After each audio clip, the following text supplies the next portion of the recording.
Hello, I'm Gordana. I am a clinical psychologist and integrative psychotherapist, full professor at the University of Zagreb, and court expert for abused and neglected children. I hope we can hear each other. I would like to see if you can hear me because we had the difficulties before. Yes, good, very well, great, great. Okay, I'm going to talk about Child and Youth Protection Center of the Zagreb, and I'm going to talk how do we meet these 10 standards. When we are talking about our center, we were opened 15 years ago by the end of 2002. And it was the first institution specialized in working with traumatized children.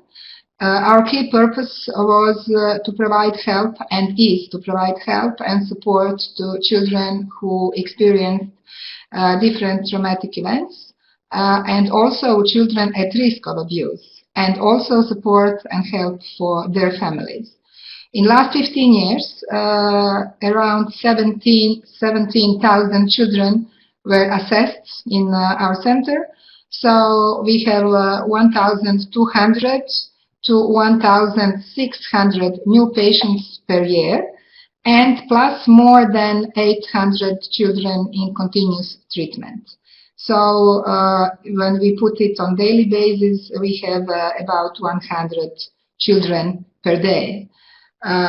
What is difference between other Barnahus models and our model is that we are within the healthcare system.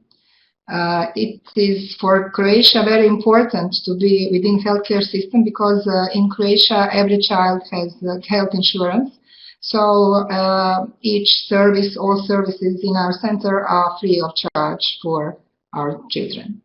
So I would like also to ask you, as a poll question, if you have opened or are planning to open such multidisciplinary and interagency service, in which sector is it or in which sector it will be?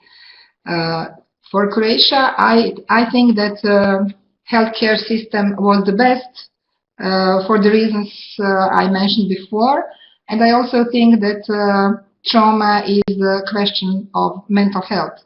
But of course, there is a lot of things also in judicial system. So I would be interested how is it in your country. I was also thinking about social services. I see here the answers in social services. I was also thinking about social services when we were opening this, but because of the budgeting, it was easier for us in healthcare system. Justice, social services, most of you social services, and health, and some of you healthcare. Yes, it's different in different countries. For Croatia, it was the most appropriate in healthcare system. Okay, thank you. Okay, when we come to standard one, our primary consideration is the best interest of every child, and we are putting a lot of efforts in cooperating with the judicial system, with the police, to minimize or avoid re-traumatization of a child and to avoid undue delay. We are also putting a lot of efforts in respecting the child's rights to be heard. And that's why we established a year ago Children and Youth Boards, according to the Article 12 of Convention on the Rights of the Child, where we really include them in our decision making, and they and their voices are influencing the way we are working.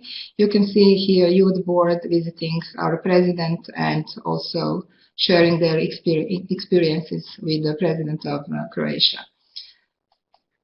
Our multidisciplinary team is much bigger than team in Sweden. It is consisted of 13 psychologists, 4 psychiatrists, neuropediatrician, 2 social workers, 2 special educators, speech therapists, 6 nurses, and a jurist. We are also trying to cooperate with all these institutions that are mentioned here, not only through regular meetings and exchanging of information, but also through different trainings that we are conducting for them, because we strongly believe the more we know, the better we cooperate. This standard 3 is maybe the main difference between Barnahus model and our model, because our inclusive target group is all children who are victims and or witnesses of crime, involving all forms of violence, all forms of abuse, neglect and exploitation, but also children who are at risk of abuse, as well as their family members. So we can see here on this slide that common reasons for referral are suspected abuse and or neglect, then high conflict divorce, witnessing domestic violence. We also see that we are dealing with children with behavioral difficulties, with learning disabilities, children who are victims or who are victims of bullying, but also with bullies, children with developmental disabilities. And our special focus in last 4, 5, 6 years is on neglect and emotional abuse, which is much more difficult to recognize because it's often disregarded by professionals, as we say, neglect of neglect. Especially children of high conflict divorce at risk, we recognize them as the risk group for emotional abuse and emotional neglect. When we are speaking about referrals, most of our children are brought by their parents, almost half of them, and then 1/3 of them are referred by social services, and then by kindergarten, schools, police, and other institutions. When we come to standard 4, we are really trying to make a child-friendly environment which is accessible and safe for children of all ages and developmental stages, including children with disabilities and with special needs. There is no contact between victims and alleged offender. We have separate entrances, although offender is rarely present in our center. We can see here our forensic room, which is different from therapy rooms.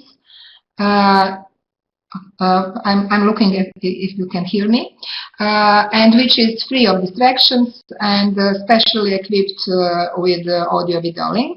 And now, with help of our children from youth board, we are decorating a special corner for adolescents in our waiting rooms. When we come to interagency case management, we actually don't have formalized procedures and routines which are saying that other institutions are legally obliged to involve our center in their work. We have, on state levels, we have different protocols on child abuse, on family violence, on bullying, which everybody is obliged to follow. When we come to our meetings, our multidisciplinary team, we have everyday meetings where we are exchanging information and also deciding which agency we have to include for any child. And we are making joint decisions regarding assessments and treatments on these daily team meetings. Every child is a continuous case tracking. We have medical chart which is documenting information gathered from other relevant institutions, some medical reports, social services. Our social worker is on everyday contact with the social services and other services and agencies. Services provided by other agencies, by us. and we have legal obligation to save the data for 10 years. And what we really like, we have a database. Every child is in our database with 380 information about that child, so we can really see what is population of in our center coming here, and what is the progress in therapy. When we come to standard 6 and forensic interview, we are conducting forensic interviews for different purposes. One is forensic interview within multidisciplinary assessment.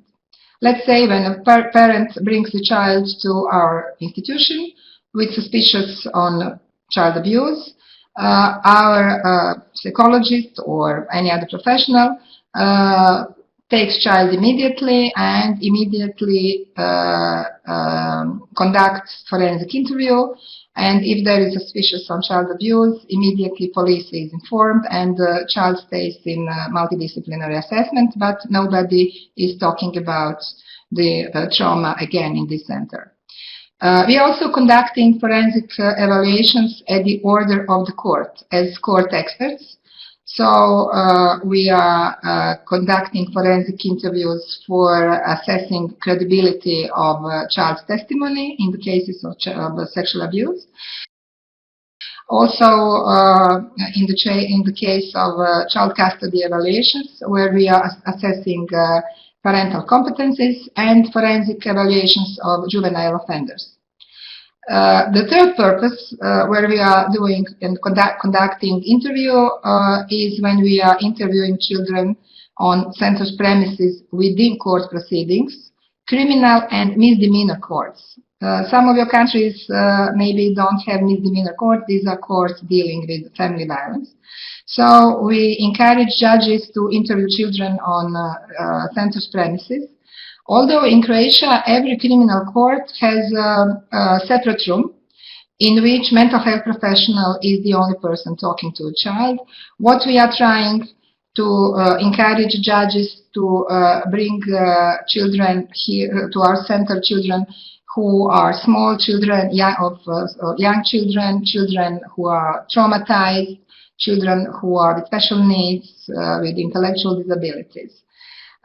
This is one of big challenge for us, because only a few of criminal judges are willing to use this opportunity. Although it's free of charge, we are not asking any money for this. But misdemeanor courts, those judges dealing with family violence, are regularly coming to our center. And also police sometimes also bring child in our center because they want us to do the interview and they are in another room. And they are also bringing to us often migrant children that we as experts can talk to them. So the whole procedure, of course, is audio and video recorded and can be used as an evidence in the court procedure. As a poll question, I would like to ask you, what are your experiences? How willing are the judges in your country to go out of the courts and cooperate with such services? Because we find it here in Croatia as a big challenge, but also my experience is that it is also a big challenge in other countries, and I think we have a lot of job to do here. Not at all, not at all, rarely, somewhat, no answer completely, no answer very much. Yeah, yes, thank you. Thank you. I was expecting such an answers, and I really think that we need a lot of public awareness and a lot of trainings and a lot of sharing information and training of judges. Here in Croatia, we did some trainings through Judicial Academy, and we found it very, very useful. Thank you. Okay, standard 7. We have permanently employed neuropediatrician, so not external associates. From the very beginning, from the opening of our center, pediatrician is a regular member of our team who is responsible for medical evaluation and forensic medical evaluations focused on the child's somatic and neurodevelopmental status, and also she is participating in planning of the multidisciplinary assessment, treatment, and also engages in interagency collaboration. When we come to therapeutic services, we are offering a lot of services. First, support and access to information. We are offering crisis support interventions when needed, different forms of treatment, counseling, different forms of psychotherapy, speech-language therapy, and pharmacotherapy, and also follow-up after the treatment is finished.